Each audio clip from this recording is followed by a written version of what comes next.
Buenas tardes, mi nombre es Emily Lilibet Parrales García, soy del segundo semestre de la carrera Licenciatura en Enfermería de la Universidad Estatal de Milagros. En este video hablaré sobre la exploración del tórax. La exploración física del tórax forma parte del proceso del razonamiento durante el estudio de enfermedades respiratorias. Esto requiere una sensibilidad especial que se obtiene de la práctica. También, a pesar de sus limitaciones, no puede ser reemplazada por la tecnología. Además, el examen físico mejora la capacidad de comunicación entre el médico y paciente, como es una forma de ayudar a los médicos a realizar un examen físico del tórax.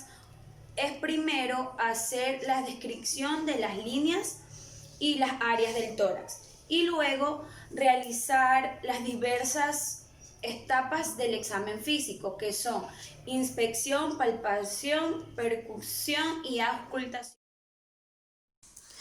Tenemos la línea medio-esternal, que se ubica en el medio del esternón descendiendo a lo largo de su eje. Siguiente tenemos la línea paraesternal. Comienza desde la articulación esternoclavicular y sigue todo el borde del esternón izquierdo y derecho. Tenemos la línea medioclavicular. Desciende a partir de la mitad de la distancia entre las articulaciones esternoclavicular y acromioclavicular.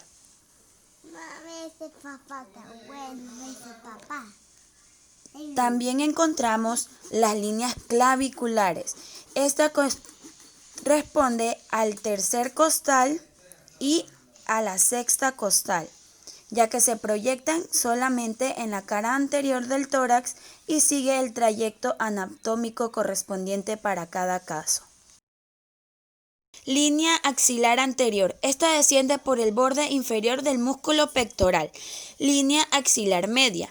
Esta desciende por el vértice de la axila.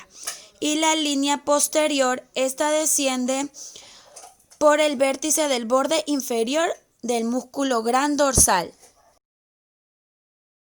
Línea vertebral. Es la que sigue la apófisis espinosa de las vértebras. La línea paravertebral es la que sigue por la apófisis transversas. La escapular. La escapular pasa por el borde interno del omóplato. Y la media escapular va del ángulo inferior del omóplato y desciende y se puede proyectar hacia arriba dividiendo al omóplato en derecha e izquierda. Línea infraescapular también es una línea horizontal que pasa por la parte inferior de la escápula y la línea duodécima corresponde al límite inferior del tórax. Región supraclavicular, colocada arriba de la clavícula de forma triangular. Región infraclavicular, se encuentra comprendida entre el borde inferior de la clavícula, ya que presenta presión debajo de la clavícula. Región pectoral, ocupada en el músculo del mismo nombre y colocada debajo de la región infraclavicular. Región costal inferior, es la porción de la cara anterior que se encuentra debajo de la región pectoral. Región axilar. La línea axilar anterior y posterior la limitan a los dos lados, los dos límites superior e inferior. Y región infraaxilar, se extiende del límite inferior de la axila y el borde. Región supraescapular. Está limitada por la columna dorsal, la espina de la escápula y el borde superior del hombro. Región escapular. Se proyecta precisamente sobre la escápula. Región escapulovertebral. Se coloca entre el borde interno de la escápula. Y por último tenemos la región infraescapular. La auscultación cardíaca es la función del corazón que provoca vibraciones llamados sonidos o tonos cardíacos y podemos detectar vibraciones a través de un simple examen llamado auscultación cardíaca. Esto capta el sonido o el tono del corazón para poder evaluar la función del corazón y sus válvulas. se debe realizar mediante la ayuda del estetoscopio. Los focos de auscultación. Hay 4 ruidos cardíacos básicos llamados S1 a S4, que corresponden al cierre de las 4 válvulas cardíacas. Los 4 focos son: Este es el foco aórtico. Ese es el foco pulmonar. Ese es el foco tricúspide. Y ese es el foco mitral. La auscultación respiratoria o pulmonar es la técnica de exploración más importante para evaluar el flujo del aire a través del árbol traqueobronquial.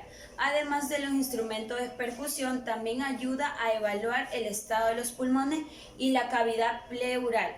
La auscultación incluye ruido de respiración, ruido inserto y si se sospecha alguna anomalía, si el paciente al hablar transmite a través de la pared torácica. Vértice del pulmón derecho. El lóbulo superior del pulmón derecho. El lóbulo medio del pulmón derecho. Y el lóbulo inferior del pulmón derecho. Este es el vértice del pulmón izquierdo, el lóbulo superior del pulmón izquierdo y el lóbulo inferior del pulmón izquierdo. Los órganos de la cavidad torácica. La apertura de la cavidad torácica es una de las operaciones claves en el proceso de distensión. La caja torácica está rodeada por una caja torácica que se compone de costilla, vértebra torácica y el esternón. En la parte inferior está limitado por el diafragma y en la parte superior no hay limitaciones claras con el cuello. El pulso se obtiene palpando las zonas con las puntas de los dedos, el índice y el medio, en la zona de la superficie dura. Los pulsos son temporal, femoral, carótido, axilar, branquial, cubital, radial, tibia posterior, popliteo y pedio. Este es el pulso temporal, carótido, el pulso axilar, el pulso radial, el pulso branquial, el pulso femoral, el pulso popliteo,